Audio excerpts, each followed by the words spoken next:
Hello, and welcome to another edition of the Book Review Blog. I am your book reviewer, and today we're going to review the book Unplanned, the dramatic true story of a former Planned Parenthood's leader's eye-opening journey across the lifeline. This is a nonfiction book written by Abby Johnson, and she's the main character in the book, obviously. And how it starts when Abby is she's originally from Texas, and she went to college at Texas A&M, and she for a psychology degree. And while she was there, she attended like a college fair, and one of the places that was holding that was there at the college fair was Planned Parenthood. And she went up and started talking to the woman that was there, and the woman was very nice, and she said, how would you like to start volunteering at Planned Parenthood? We offer many things, and for women, we have like pap smears, we have other health concerns like breast exams and other things like that, and we do offer birth control. And Abby was saying that she felt very comfortable talking to this woman, and she felt that she wanted to reduce the number of abortions, and because the woman had talked about abortions and had asked what Abby's views were. And so Abby was intrigued, and she started to volunteer at the Planned Parenthood in Bryn, Texas. And this was a Planned Parenthood that did abortions. Not all Planned Parenthoods do, or not all facilities do, but this one was one. And her job as a volunteer was to escort women who had come in for to get abortions, and she escorted them to the front door, because in the back of the gate were pro-lifers. They were people who were praying for these women who came in. Some of them were very nice, or they prayed silently, but some were very mean and very expletive with their drawings and with other things. Abby was saying that she remembered somebody carrying a picture of an aborted baby, and there was somebody who dressed up as the Grim Reaper. And she was very uncomfortable with all of that, and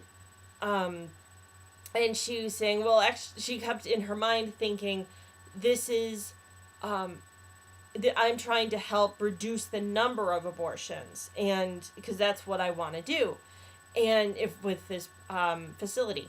And so it talks about how she kept doing this through college. She earned her college degree in psychology from Texas A&M, and she had her job at Planned Parenthood had moved from part-time volunteer to actually working there on a salary basis. And first she started with as a counselor, and kind of using her psychology degree, where when women would come in, she would have a preliminary meeting with them and discuss, okay, let me give you the options that you can have when you come in here. When you're pregnant, you can choose to keep the baby and raise it. You can choose to keep the baby and give it up for adoption, or you can choose to abort it. And so she always made it sound like she gave them all of the information that she possibly could. And some she did turn away, or some that they decided they didn't want to abort anymore. They either were going to keep their baby or give it up for adoption. But some she ended up, most of them ended up going through with abortions. And so, and while she's working, and this is many years, I believe she starts in like 2003, 2004, and throughout the years, it's starting to eat at her. And one of the reasons why is because the people on the other side of the gate have changed from the woman who brings the picture of the aborted baby and the Grim Reaper to a whole different coalition is what they're called. They're called Coalition for Life, and it's a whole group of people that just stand there and pray. They talk to you. They can talk to the volunteers, and they can talk to the women who come in. They're not aggressive in any way. They're very friendly, and they just wanted to just talk and say, we're praying for you. And so by working there every day, she had gotten to know some of these people who would come to pray at the gate as part of this coalition. The main guy that she knew there, who kind of ran everything, his name is Sean, and she kind of struck a friendship with him and other men and women a part of this coalition, and she's going along and working there, and along with working, she's going to church with her husband Doug, and there are some times in there where they're going to church where they don't accept them as members because they know that she works for Planned Parenthood. And they found one that accepted them. I believe they were an Episcopal church. And they accepted them, and they were members for a long time. A couple other members or workers of Planned Parenthood were also members of this church, which she thought was quite comforting. But while she's getting the word of God from this church and working at Planned Parenthood, she's realizing that there's kind of two sides battling in her head and saying, maybe this isn't the right thing to do at Planned Parenthood, but that thought is being squashed by the thought of, I'm still helping women. I'm still trying to reduce the number of abortions, and with that kind of logic. And what happened in about October of 2009 is that Abby is asked to assist in abortion.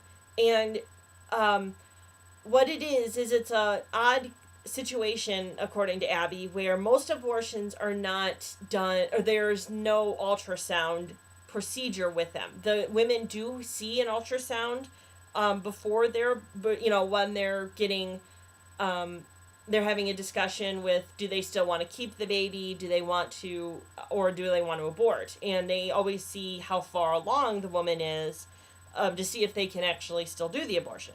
So anyway, but in this situation, the doctor needed an ultrasound to do the abortion, and so Abby is holding the wand, basically, the ultrasound wand on this woman's belly, and she witnesses an abortion. It is very graphic. It is very sad. I was actually surprised that I wasn't crying during this thing. If you are a crier, most likely you will. And after she was done, she had to just get out of there, and so she ran, and she actually ran to the Coalition for Life house where they're headquartered, which is actually less than a mile from the Planned Parenthood, and she ran and told them what just happened and said she can't do this anymore. And so working with the coalition, with Sean and the coalition, Abby decides to leave Planned Parenthood and look for another job. And so initially some girls go with her, who also work at Planned Parenthood, and but unfortunately what happens with Abby is that she and the Coalition for Life have been sued by Planned Parenthood, saying that Abby has taken information from Planned Parenthood and shared it with Coalition. She's taken files. She's done a whole bunch of illegal things that Abby's like, I didn't do.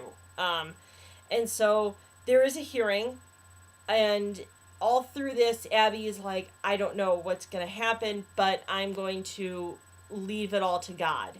And And so there is a hearing, and it all comes out fine. Her case ends up being thrown out, but it's apparently it made, I don't know if it made national news, but I'm imagining it did, because she was talking about all of these like Fox News channel programs that wanted to have interviews with her. um, like a number of them would be like the O'Reilly Factor and like the Mike Huckabee Show and things like that, which I thought was funny. And so she has, from the start, she has completely turned in cross lines, where she was pro-choice at the beginning, but then now at the end she is pro-life, and she is realizing that a baby is, conceived at or born at conception, and that there should be no more abortions. Um, I thought it was a very heartfelt book. I loved reading it. Um, depending on what side you are, if you haven't realized already, I am very pro life. I believe that women should only have abortions when it is necessary to save their lives.